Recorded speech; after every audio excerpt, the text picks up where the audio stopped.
نہیں. جناب صغرا جا رہی ہے؟ نہیں جا رہی. علی اصغر نے انتخاب صغرا کی آغوش کا کیوں کیا؟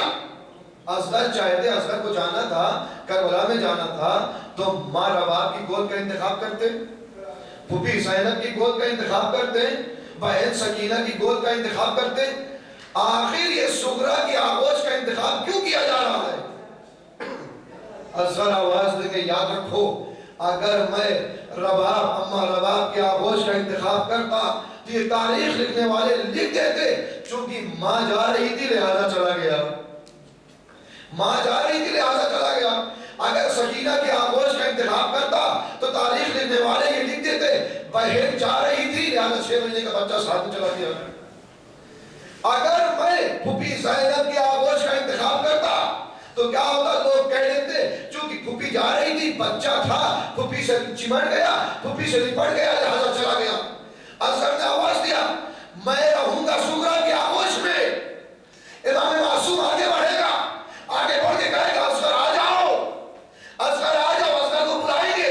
اس کے بعد امام نے کان میں جا کے کہا اصغر اگر تم نہ آؤ گے تو کربلا کے شہیدوں کی فہرست ناتمام ہو جائے گی، کربلا کے شہیدوں کی فہرست نامکمل رہ جائے گی. اصغر نے آگے بڑھ کے آواز دیا میں یہی بتانا چاہتا ہوں، میں نے امام معصوم سے یہ تائید کروا لیا، یہ لکھوا لیا، یہ سند تحریر کروا لیا کہ میرے بغیر کربلا ناتمام ہے، میرے بغیر کربلا نامکمل ہے. جب اس گھر کا ایک بچہ بغیر مقصد کے نہ نکل رہا ہو، اس کا آقا بغیر مقصد کے کیسے نکلے گا؟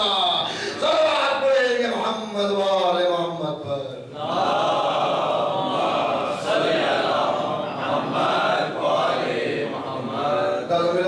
حسین کا قیام بے مقصد بے ہدف نہیں تھا.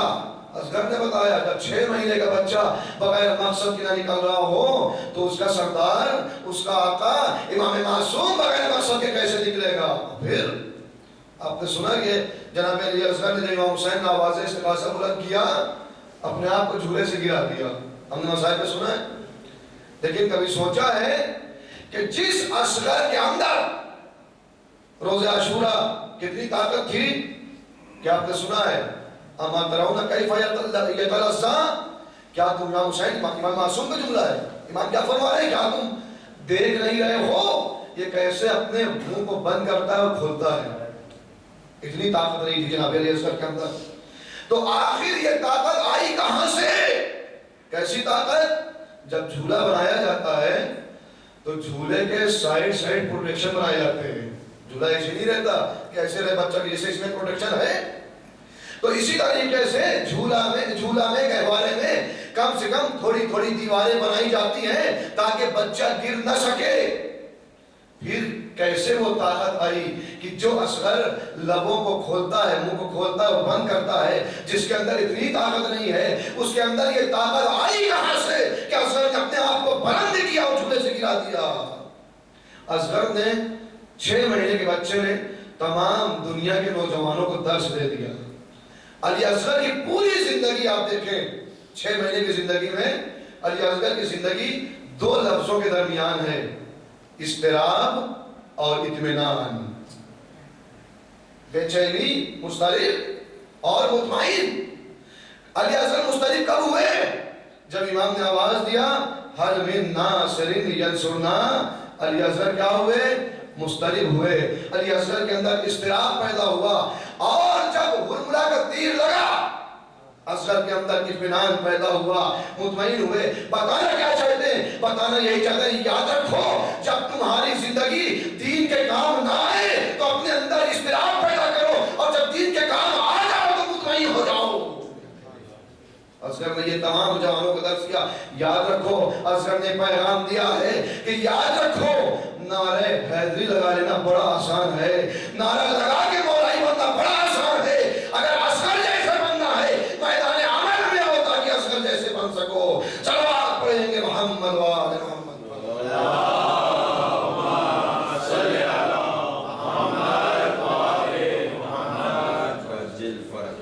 تو امام کا قیام بے مقصد اور بے ہدف نہیں تھا. یہ حالات خراب کب ہوئے کہ جو امام کو قیام کرنا پڑا؟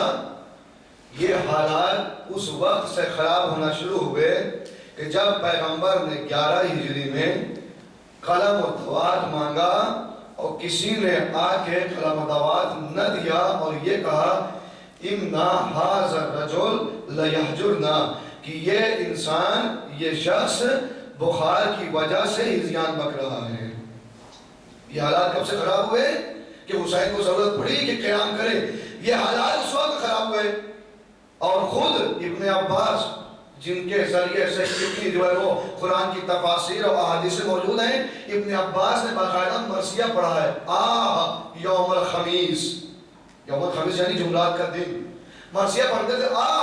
وہ جمعرات کا دن کہ جب پیغمبر قلم و دوات مانگ رہا تھا کہ لاؤ میں تمہارے لیے کچھ لکھ دوں تاکہ تمہیں نجات مل جائے، تاکہ تم میرے بعد گمراہ نہ ہو، مگر یہ کہا گیا کہ یہ ہذیان بک رہے ہیں، ان کے اوپر بخار کا غلبہ ہے.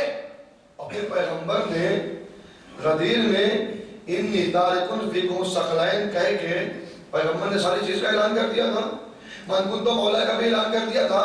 تو آخر یہ پیغمبر کیوں قلم و دوات مانگ رہے تھے؟ پیغمبر کرنا کیا چاہتے تھے؟ تو کہتے ہیں کہ پیغمبر قلم و دوات نہیں مانگ رہے تھے، بلکہ کیا کر رہے تھے کہ کچھ افراد ایسے تھے جنہوں نے تربیت کی وجہ سے اپنی فطرت کو چھپا لیا تھا. تربیت کی وجہ سے اپنی فطرت کو چھپا لیا تھا. علامہ جوادی ایک کتاب رسالت الہیہ ہے، اس میں آپ فرماتے ہیں، کہتے ہیں کہ فطرت کو کبھی بھی چھپایا نہیں جا سکتا، فطرت کبھی چھپ نہیں سکتی.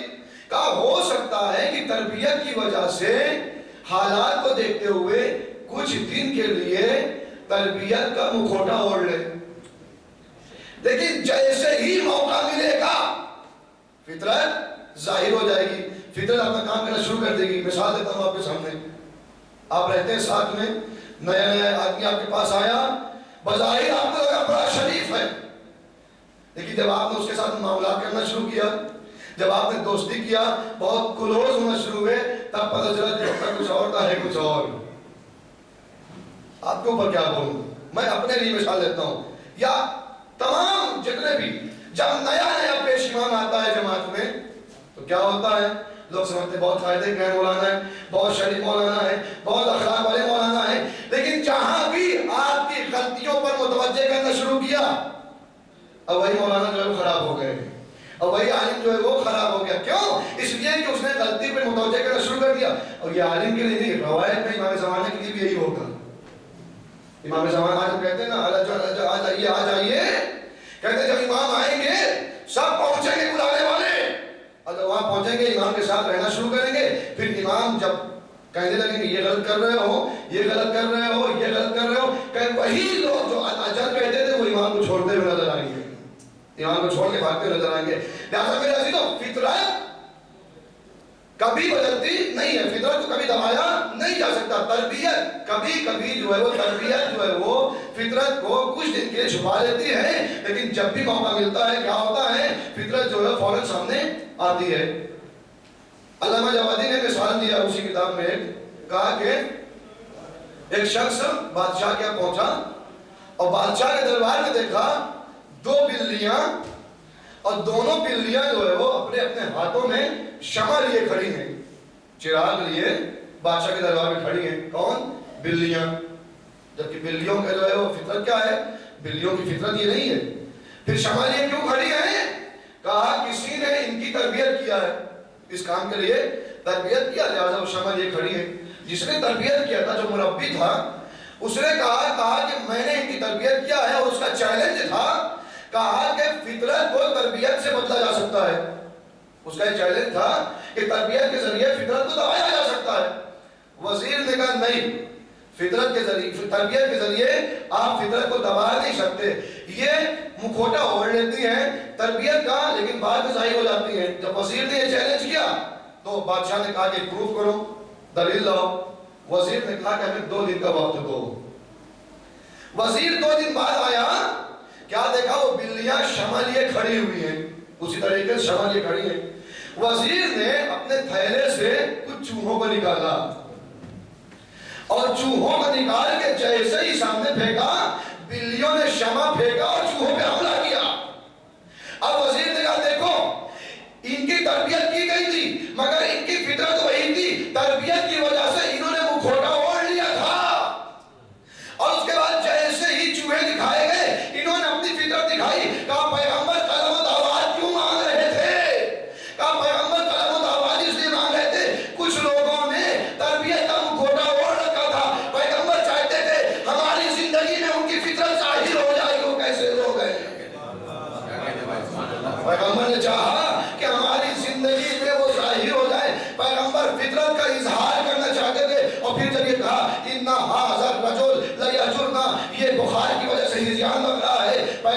تقوم عنی، میرے پاس سے دور ہو جاؤ، میرے پاس سے چلے جاؤ۔ پیغمبر کہنا کیا چاہ رہے تھے؟ پیغمبر بتانا چاہ رہے تھے اتنے سال بس میرے رسالت میں رہ کے تمہیں بولنے کا طریقہ نہ آیا تو مسجد خلافت میں کیا بیٹھو گے؟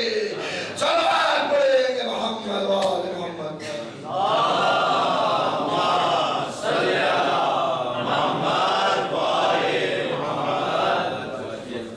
لہذا پیغمبر نے کیا کیا؟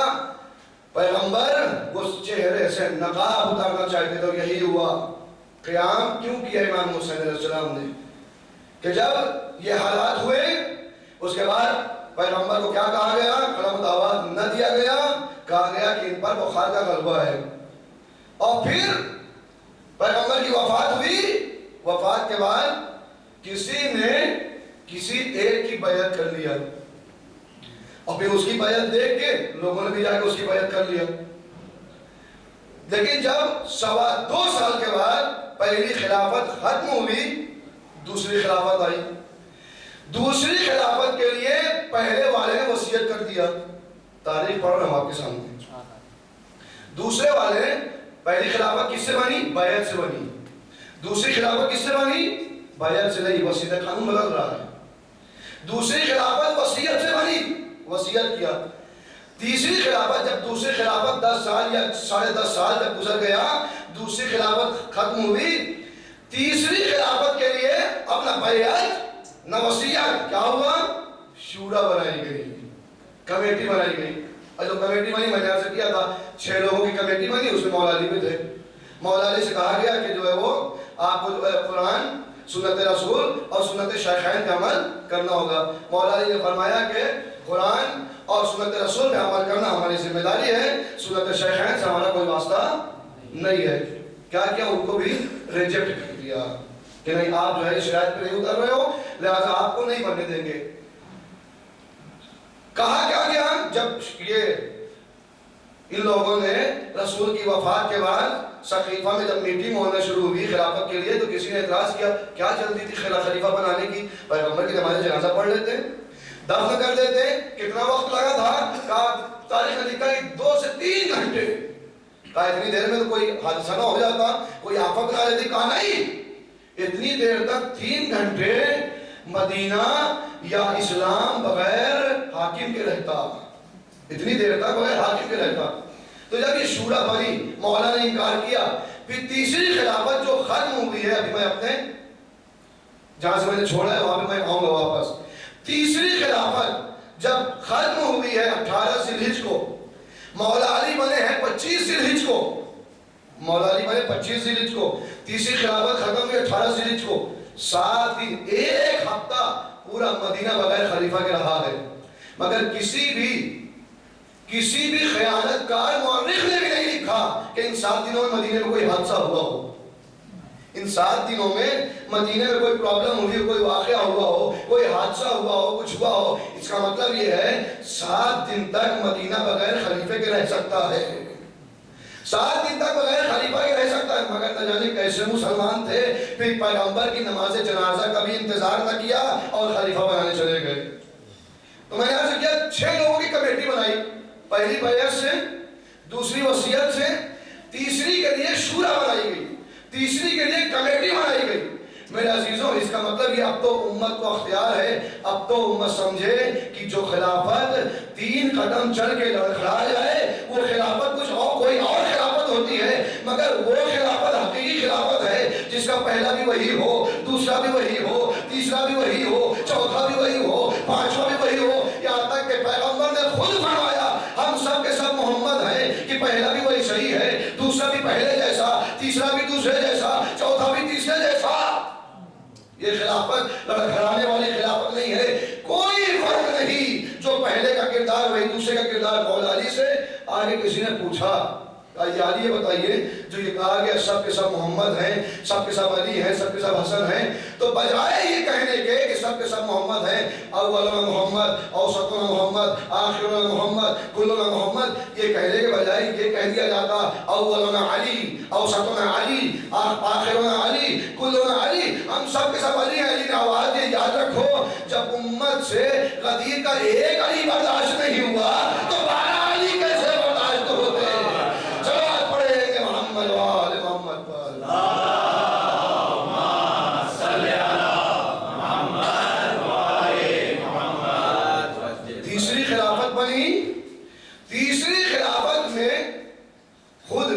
تاریخ نے لکھا ہے، تاریخ طبری نے، جو طبری خیانت کار خود مورخ ہے، اس نے لکھا ہے کہ تیسری خلافت میں سب سے زیادہ جرم بڑھا، جرائم بڑھے۔ کیوں بڑھے؟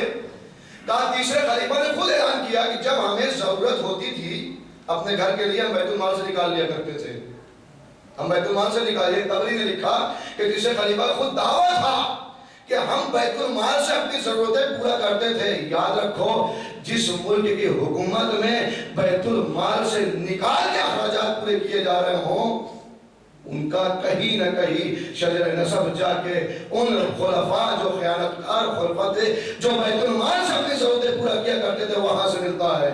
اور کیا کیا جرائم کیوں بڑھ رہے تھے اس خلافت میں، تیسری خلافت میں؟ چونکہ پیغمبر نے ایک ایسے انسان کو نکالا تھا شہر سے۔ کس کو نکالا تھا؟ میں نے پہلی سے عرض کیا تھا، مروان اور مروان کا باپ حکم، مولا نے ان کو نکالا تھا۔ نکالا کس کو جاتا ہے؟ شہر بدر، یا دوسرے جملے میں کہوں کہ تڑی پار۔ تڑی پار کہیں گے یا نہیں کہیں گے؟ تڑی پار کس کو کیا جاتا ہے؟ کہا جو شہر میں فساد پھیلا رہا ہو، جو شہر کا ماحول خراب کر رہا ہو، جس سے پورا شہر پریشان ہو گیا ہو، یہی آدمی جو ساری پرابلم کریٹ کرتا ہے، یہی ایک آدمی ہے جو سب کچھ خراب کرتا ہے۔ پیغمبر نے باقاعدہ ہاتھ پکڑ کے حکم اور مروان کو نکالا، گویا یوں کہوں کہ تڑی پار کر دیا۔ اور اس کے بعد کیا کیا؟ خلافت ثالثہ نے پیغمبر کے تڑی پار کیے ہوئے لوگوں کو اپنی بیٹی مریم کا شوہر بنایا۔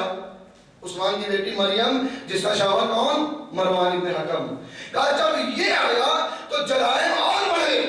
اس کو جب گورنر بنا لیا مدینے کا تو جرائم اور بڑھے، کرپشن اور بڑھا۔ میرے عزیزو یاد رکھیے گا، جب بھی جس زمانے میں بھی تڑی پار حاکم ہوں گے تو ظلم بڑھتا ہوا نظر آئے گا۔ سلوات پڑھیں کہ محمد و آل محمد پر۔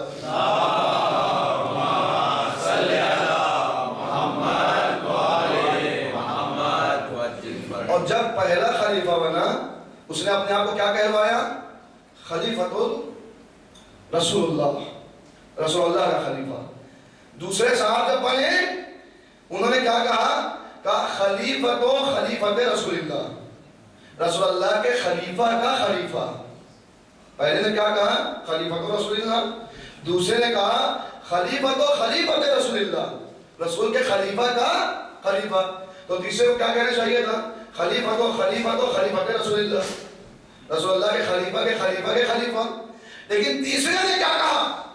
تیسرے نے تاریخ طبری نے لکھا، تیسرے نے آواز دیا کہ میں خلیفۃ اللہ ہوں، اللہ کا خلیفہ۔ ہوگا کیا؟ جب اللہ کا خلیفہ ہو جائے گا پھر اس کو ایک ٹائٹل ملا، لوگوں نے ذل الہی کہنا شروع کر دیا۔ ذل سبحان، ذل الہی یعنی اللہ کا سایہ، ذل یعنی سایہ۔ اب اللہ کا سایہ، تو اس سے فائدہ کیا ہوگا ان کا؟ دین میں تو نقصان ہوگا۔ فائدہ کیا ہوگا؟ کا فائدہ یہ ہوگا جب ذل الہی کوئی کام انجام دے گا تو وہ اللہ کا کام ہوگا۔ جب ذل سبحان اللہ کا سایہ ہے، یہ خلیفۃ اللہ اللہ کے خلیفہ، یہ کچھ کریں گے کیا ہوگا؟ کہا یہ اللہ کر رہا ہے۔ اور یہ واقعہ عقیدہ جبر کی ترویج کیا ہے لوگوں نے۔ خلافت ثالثہ میں عقیدہ جبر بڑھا ہے۔ معاویہ سے خود اپنے آس نے کہا، جب معاویہ نے اپنے زمانے میں معاویہ نے بھی اپنے آپ کو خلیفۃ اللہ کہلانا شروع کر دیا، تو امر عاص نے کہا کہ مشورہ دیا، کہا یہ بتاؤ جب تم خلیفۃ اللہ کہلوانا شروع کر دیے ہو تو ایک کام کرو، رسول اللہ کہلانا شروع کر دو اپنے آپ کو۔ تو معاویہ نے کہا یہ بتاؤ کہ ہمیں مانے گا کون رسول اللہ؟ کہا جو خلیفۃ اللہ مان رہے وہی رسول اللہ مانیں گے۔ کہا جو خلیفۃ اللہ تم کو مان رہے ہیں وہی رسول اللہ مان لیں گے۔ کچھ دن کے بعد اس نے اپنے آپ کو رسول اللہ کہلانا شروع کر دیا، اور کچھ گروہوں نے مانا اس کو رسول اللہ۔ تو ہمارے آج خود تاریخ طبری نے لکھا، خیانت کار مورخ ہے مگر یہاں پہ حق دکھا رہا ہے، کہتا ہے خود جو ہمارے آج نے کہا مجھے تعجب نہیں ہے کہ تم نے اپنے آپ کو رسول اللہ کہلوایا، تعجب ان لوگوں پہ ہے جنہوں نے تجھے رسول اللہ مان لیا۔ کہتا مجھے تعجب ان لوگوں پہ ہے جس نے جو ہے تجھے رسول اللہ مانا۔ تو یہ شروع کس نے کیا؟ عقیدہ جب خلیفۃ اللہ مانا جائے گا تو کیا ہوگا؟ جو کام ہو رہا ہے وہ کدھر سے ہو رہا ہے؟ وہ اللہ کی طرف سے ہو رہا ہے۔ اب اگر قرآن کا ترجمہ اپنے مزاج کے اعتبار سے ہو رہا ہے، قرآن کے احکام اپنے مزاج کے اعتبار سے بیان کیے جا رہے ہیں، تو گویا کہا جا رہا ہے کہ یہی خدا کا پیغام ہے، یہی خدا کا احکام ہے، یہی دین ہے، دین کا مذاق اڑایا جا رہا ہے۔ گویا کہا جا رہا ہے کہ یہی خدا کا پیغام ہے، اس لیے میں خلیفۃ اللہ ہوں، میں اللہ کا خلیفہ ہوں۔ عقیدہ جبر کیا ہے؟ عقیدہ جبر یہ ہے کہ جہاں انسان یہ کہتا ہے کہ بندے کے اختیار میں کچھ نہیں ہے، جو کچھ کرتا ہے خدا کرتا ہے۔ اس کے مقابلے میں کیا آتا ہے؟ عقیدہ تفویض، یعنی خدا کچھ نہیں کرتا، سب کچھ بندے کے اختیار میں۔ دونوں غلط ہے، یہ دونوں عقیدے غلط ہے۔ چھٹے امام سے پوچھا گیا، امام نے فرمایا لا جبر ولا تفویض الا بین الامرین، نہ جبر صحیح ہے نہ تفویض صحیح ہے، بلکہ ان دونوں کے درمیان کا ایک راستہ۔ اب وہ کیا ہے راستہ؟ مولا علی کے پاس گیا کوئی، جانے کے بعد سوال کیا کہ یہ عقیدہ جبر اور تفویض، اس کے درمیان کا جو راستہ ہے وہ ہمیں بتائیے، کون سا عقیدہ صحیح ہے؟ تو مولا نے فرمایا کہ اپنا ایک پیر اٹھا کے کھڑا ہو جا۔ اس نے اپنا ایک پیر اٹھایا، کھڑا ہو گیا۔ مولا نے کہا دوسرا پیر اٹھا، اس نے کہا مولا دوسرا پیر تو نہیں اٹھا سکتے۔ کہا یاد رکھ انسان کے اختیار میں کچھ ہے، کچھ اختیار میں نہیں ہے۔ ایک پیر اٹھانے کا تجھے اختیار ہے، ایک پیر اٹھانے کا دوسرا پیر اٹھانے کا اختیار نہیں ہے۔ یہ عقیدہ جبر اور تفویض جو ہے وہ سمجھانے کے لیے آپ کو ایک مثال دیا۔ اور خود یہی عقیدہ جبر کی ترویج ابو حنیفہ جو حنفی مسلک سے تعلق رکھتے ہیں، کیا ہے ابو حنیفہ کا کیا تھا؟ مسجد میں یہی تو کہہ رہا تھا کہ اللہ جو ہے وہ سب کچھ خدا کرتا ہے، بندہ کچھ نہیں کرتا، اور شیطان کو جو ہے وہ جہنم میں جو ہے وہ نہیں چلے گا۔ شیطان کیوں؟ اس لیے شیطان آگ سے بنا ہے، اور آگ جو ہے آگ کو نہیں جلا سکتی، اور جو کچھ بھی اس زمین پہ موجودات میں ہے اس کو دکھنا چاہیے، کیونکہ جو کچھ ہوتی ہے وہ دکھائی دے گی، لہٰذا جو ہے خدا جو ہے وہ دکھائی دے گا۔ اس کا یہی عقیدہ تھا۔ یاد رکھیں کتنا بڑا حنفی مسلک کا امام ہے، حنفی مسلک کا امام ہے ابو حنیفہ، مگر آل محمد کے ایک دیوانے نے ڈھیلے مار کے اسی ساری امامت کو ختم کر دیا۔ ایک ڈھیلے کے ذریعے سے، ایک ڈھیلے کے ذریعے سے اتنے مشکل سوال کو حل کر رہا ہے کون؟ آل محمد کے در کا ایک دیوانہ، جسے لوگوں نے دیوانہ سمجھ لیا، وہ بہلول دانا کیا کیا؟ اٹھایا، واقعہ آپ نے سنا ہوا ہے، ایک ڈھیلا مارا، اب مارنے کے بعد لوگوں نے پکڑ لیا، اس کو پکڑ کے لے گئے قاضی کے سامنے اور کہا کہ جو ہے انہوں نے ڈھیلا مارا ہے۔ تو بہلول نے کہا کہ ہم نے تھوڑے مارا ہے، خدا نے مارا ہے۔ کہا یہ کیوں؟ کہا تمہارا استاد بھی یہی تو کہہ رہا تھا، جو کچھ کرتا ہے خدا کرتا ہے، بندہ کچھ نہیں کرتا، تو خدا نے مارا ہے، جاؤ اس کو پکڑو۔ تو ابو حنیفہ نے کیا کہا؟ ابو حنیفہ نے کہا تمہیں مذاق سوج رہا ہے، مجھے کتنا زور سے درد ہو رہا ہے۔ کہا درد ہو رہا ہے، دکھاؤ تو صحیح کہاں درد ہے۔ کہا احمق ہو گیا، درد بھی دکھنے والی چیز ہے۔ کہا تم نے ہی تو کہا ہے جو چیز ہوتی ہے وہ دکھائی دیتی ہے، اگر درد ہے تو دکھا۔ اور پھر یہ بتاؤ تمہیں ڈھیلے سے چوٹ کیسے آئی؟ تم نے ہی تو کہا ہے کہ شیطان آگ سے بنا ہے، آگ آگ کو نہیں جلا سکتی، ڈھیلا بھی مٹی کا تھا، تم بھی مٹی کے بنے ہو، تو یہ مٹی سے تمہیں چوٹ کیسے آئی؟ صلوات پڑھیں گے محمد وآل محمد پر۔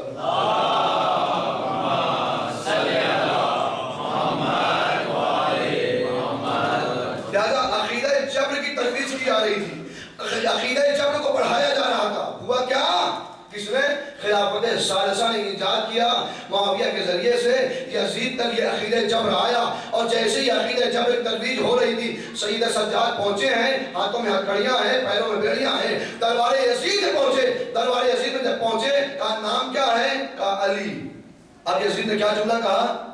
کہا کہ یہ تاریخ نے یہی جملہ لکھا، کہا یہ بتاؤ کیا کربلا میں خدا نے علی ابن الحسین کو مار نہیں دیا، قتل نہیں کیا؟ خدا نے کیا کہہ رہا ہے؟ خدا نے، یعنی یہ عقیدہ جبر کو بڑھاوا دے رہا ہے، خدا نے علی ابن الحسین کو میدان کربلا میں قتل نہیں کیا، مارا نہیں۔ تو سید سجاد نے آگے بڑھ کے کیا جواب دیا؟ کہا کہ وہ میرا بھائی علی اکبر تھا جسے تیرے سپاہیوں نے مارا ہے۔ اس نے کیا کہا؟ کہا خدا نے مارا۔ سید سجاد کیا کہہ رہے ہیں؟ وہ میرا بھائی علی اکبر تھا جسے تیرے سپاہیوں نے مارا۔ سید سجاد بتانا کیا چاہتے ہیں؟ سید سجاد آواز دینا چاہتے ہیں تیرے باپ نے عقیدہ جبر کو بڑھاوا دیا تھا، ہم تیرے ہی دربار میں عقیدہ توحید کا اعلان کر رہے ہیں۔ صلوات پڑھیں گے محمد وآل محمد پر۔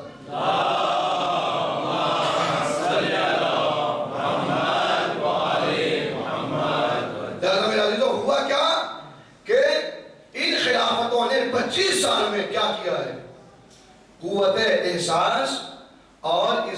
جرت کو اپنی پالیسوں کے ذریعے سے ختم کیا ہے. میں نے ابتدا میں عرض کیا، جو لوگ بعد میں ان کے لیے وضاحت کر دوں. قوت احساس یعنی اس بات کا احساس ہونا کون چیز غلط ہے، کون چیز صحیح ہے، کون برا ہے، کون اچھا ہے، احساس. جرت اظہار یعنی اس احساس کا اظہار کرنا، اس احساس کا جو احساس یہ چیز بری ہے اس برائی کا اظہار کرنا، یہ جرت اظہار ہے. ان 25 سالوں کی حکومت نے اسی کو ختم کیا، اور اس کو ختم کرنے کے لیے استعمال کیا کیا؟ دولت استعمال کیا اور تلوار استعمال کیا.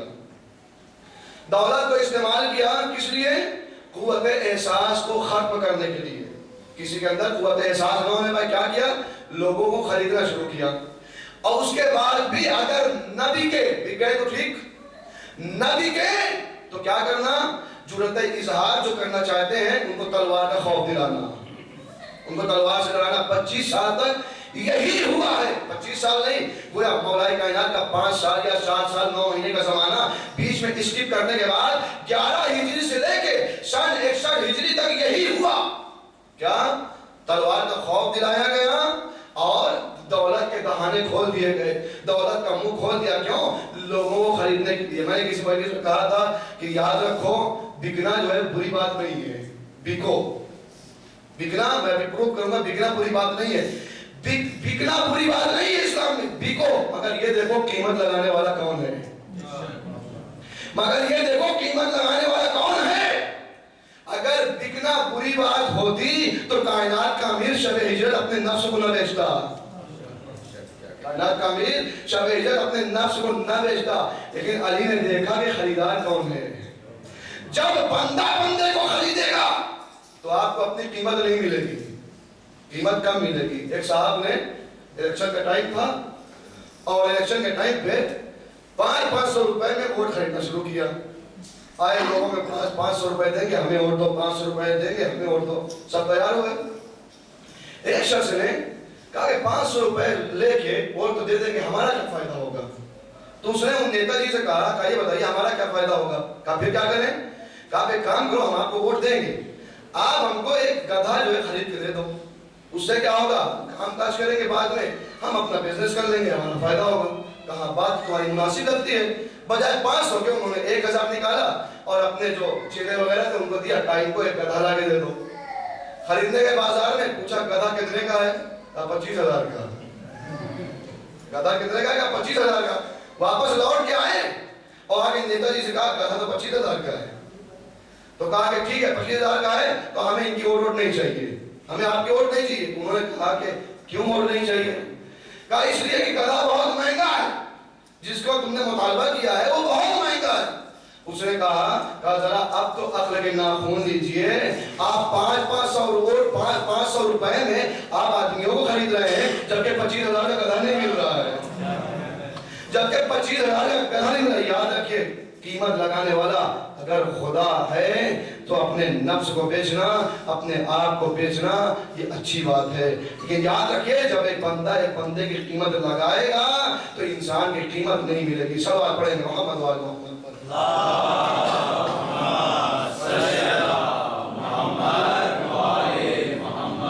لہذا لوگوں کو خریدنا شروع کیا. کیوں؟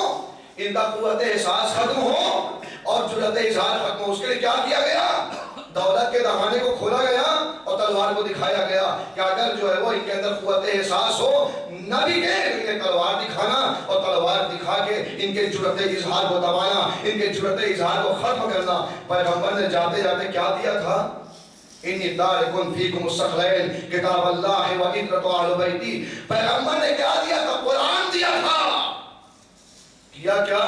قرآن کو 25 سال یا 5 سال کا زمانہ مولا کائنات کا چھوڑ کے ان 50 سالوں میں قرآن کو غلاف میں رکھ دیا گیا. قرآن کو غلاف میں رکھ دیا گیا. پیغمبر نے دیا تھا قرآن کو غلاف میں رکھ دیا اور پیغمبر نے تلوار نہیں دی تھی، تلوار کو نیام سے نکال دیا. تو شاید پروردگار توفیق دے اپنی بات سمجھا سکوں. پیغمبر نے تلوار نہیں دیا، تلوار کو کیا کیا؟ نیام سے نکالا. پیغمبر نے قرآن دیا، قرآن کو غلاف میں رکھ دیا. پھر عزیز آپ سمجھ میں آیا، حسین کربلا کے میدان میں آئے، لوگوں نے تلوار نکالا تھا، حسین نے تلوار کو نیام میں رکھا. لوگوں نے قرآن کو غلاف میں رکھا تھا، حسین نوکے نیزہ پہ گئے،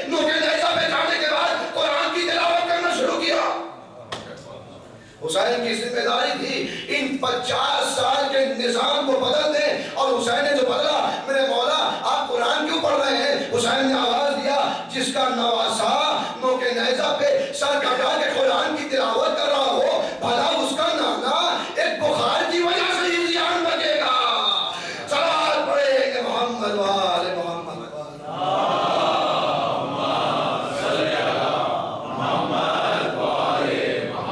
اور صلوات پڑھیں محمد وآل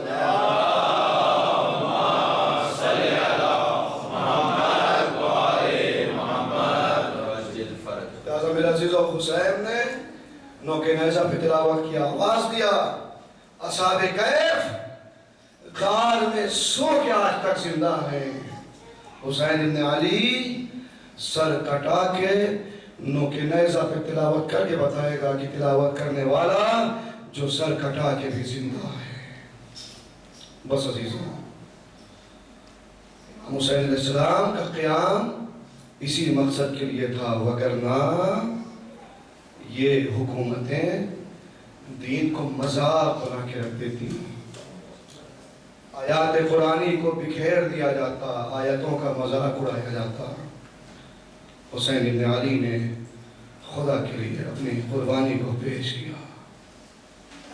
میرے عزیزوں، آج ہم اور آپ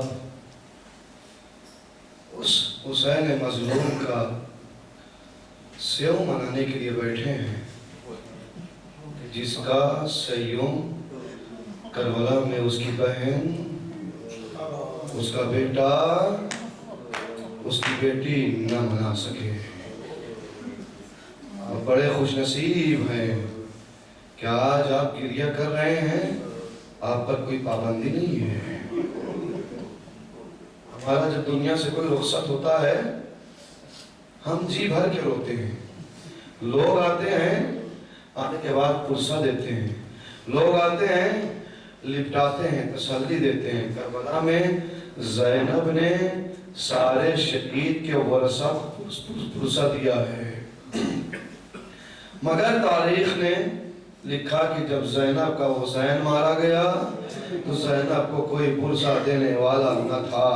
لوگ آئے ہیں مگر جب آئے تو ہاتھوں میں آگ تھی، آگ لے کے آئے، زینب کے گھر کو جلا دیا، زینب کی چادریں چھین لیا، یہاں تک کہ اگر روتے تھے تازیانے مارے جاتے تھے، تماچے لگائے جاتے تھے، سید سجاد کے نیچے سے بستر کھینچ لیا گیا، سید سجاد کے نیچے سے مسلح کھینچ لیا گیا۔ ہاں میرے عزیزوں، ستم بالائے ستم ہوتا رہا، حسین شہید ہو گئے، مگر یہ ستم رکا نہیں۔ آج جو تاریخ ہے اہل حرم کی اسیری کی پہلی تاریخ ہے، اہل حرم کو اسیر کر لیا گیا۔ میرے عزیزو، تاریخ نے لکھا کہ جناب سکینہ آئیں سید سجاد کے پاس، سامنے ملعون ہے، وہ اپنے سپاہیوں کو پانی پلا رہا ہے۔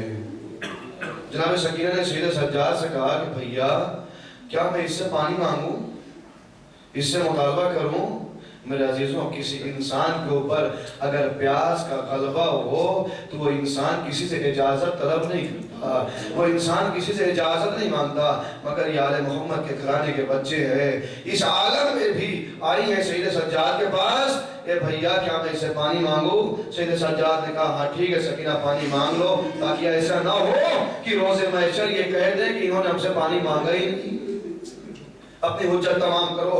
جناب سکینہ آئی ہیں اور لعین کے پاس آئیں، وہ اپنے فوجیوں کو پانی پلا رہا ہے۔ جناب سکینہ اس کے پاس گئی، جانے کے بعد کہا مجھے بھی کچھ پانی پلا دو، میں بھی بہت پیاسی ہوں۔ وہ چلتا چلا جا رہا ہے، وہ ایک ایک کو پانی پلا رہا ہے۔ ہماری شہزادی اپنے ننھے ننھے قدموں کے ساتھ اس کے پیچھے پیچھے چل رہی ہے، اس نے اپنی ساری فوجوں کو پانی پلایا۔ اب سکینہ نے سمجھا شاید اب مجھے پانی پلائے گا، اس نے فوجوں کو پانی پلایا، اس کے بعد اس نے اپنے جانوروں کو پانی پلانا شروع کر دیا، ایک ایک کر کے جانوروں کو پانی پلا رہا ہے۔ یہ بچی پیچھے پیچھے چل رہی ہے۔ میرے عزیزوں، سکینہ کے لیے چلنا آسان نہیں ہے، سکینہ پیاسی ہے، سکینہ بھوکی ہے، سکینہ کا باپ مار دیا گیا، سکینہ کا چچا مار دیا گیا، سکینہ کا بھائی مار دیا گیا، پیچھے پیچھے چل رہی ہے۔ کہتے ہیں آخر میں جب سب جانور بھی پانی پی چکے، بچی نے سوچا شاید اب پانی پلائے گا، مگر مظلوم یہ جناب سکینہ ظالم نے مشق کو لیا، پانی زمین پہ پھینکنا شروع کیا، زمین پہ پھینکنا شروع کیا، بچی نے اپنے آپ کو پانی پہ گرایا، فریاد کا رخ کیا، اے چچا جزاکم ربکم خیر الجزا، خدا آپ کو کوئی غم نہ دے۔ ہاں میرے عزیزوں، اسیری کا مرحلہ شروع ہوا، اسیری کا مرحلہ آیا۔ عزیزوں جب جناب ابو ذر اس دنیا سے رخصت ہوئے، جناب ابو ذر سفر میں تھے، سفر میں آپ کی وفات ہوئی، ابو ذر کی بیٹی نے ابو ذر کا جنازہ لیا اور جنازہ لے کے چوراہے پہ بیٹھ گئی، جو بھی مسافر گزرتا تھا آواز دیتی تھی، او جانے والوں یہ صحابی رسول کا جنازہ ہے، اسے دفن کر دو۔ کہتے ہیں جب کربلا کے میدان میں 11 محرم آئی اور اسیری کا مرحلہ شروع ہوا اور سوال کیا جانے لگا، تو جناب زینب نے جناب سکینہ سے فرمایا، اے سکینہ جلدی سے آؤ اور آ کے ہمارے پاس کھڑی ہو جاؤ۔ جناب زینب کو یہ خطرہ تھا کہیں ایسا نہ ہو کہ ظالم سکینہ کو ہم سے جدا کر دے، سکینہ کو ہم سے دور کر دے۔ اے سکینہ آؤ، آنے کے بعد ہمارے پاس کھڑی ہو جاؤ۔ جناب سکینہ نے جملہ فرمایا، اے پھپھی اماں، جب چچا ابو ذر اس دنیا سے گئے تھے، ان کی بیٹی نے ان کے جنازے کو رکھ کے یہ اعلان کیا تھا، اور مسافروں یہ صحابی رسول کا جنازہ ہے، اسے دفن کر دو۔ اے پھپھی اماں آپ جائیے، خدا حافظ، میں اپنے بابا کا جنازہ لے کے کربلا کے چوراہے پہ بیٹھوں گی، جو بھی ادھر سے جائے گا میں آواز دوں گی، اے لوگوں یہ نواز رسول کا جنازہ، اسے دفن کر دو۔ ہاں میرے عزیزوں وہ مرحلہ آیا کہ تمام بیویوں کو اسیر کیا گیا، اسیر کر کے اونٹوں پر بٹھایا گیا۔ جناب زینب کی گود میں پہلے جناب سکینہ تھی۔